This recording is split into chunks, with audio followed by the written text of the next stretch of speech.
கரூர் அமராவதி ஆற்றங்கரையில் அமைந்துள்ளது பிரசித்தி பெற்ற அபயப்பிரதான ரங்கநாத சுவாமி திருக்கோவில். நூற்றாண்டுகள் பழமை வாய்ந்த இந்த திருக்கோவிலில் வைகுண்ட ஏகாதசியை முன்னிட்டு சொர்க்கவாசல் திறக்கப்பட்டது.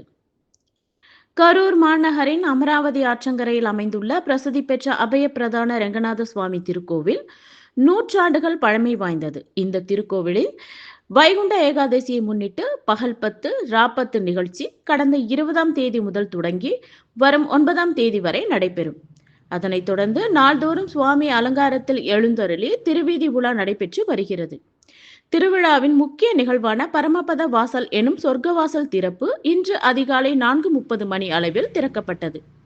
கோவிந்தா கோவிந்தா முழக்கத்துடன் திறக்கப்பட்ட சொர்க்கவாசல் வழியாக ரங்கநாத சுவாமி எழுந்தருளினார். அதனைத் தொடர்ந்து கோவில் முன்புறமுள்ள மண்டபத்தில் எழுந்தருளி பக்தர்களுக்கு காட்சி தந்து வருகிறார். இதனை ஏராளமான பக்தர்கள் நீண்ட வரிசையில் நின்று சுவாமி தரிசனம் செய்து வருகின்றனர். அதிக பக்தர்கள் ஆலயம் வருகையினை ஒட்டி போலீஸ் பாதுகாப்பு ஏற்பாடுகள் சிறப்பாக செய்யப்பட்டுள்ளது.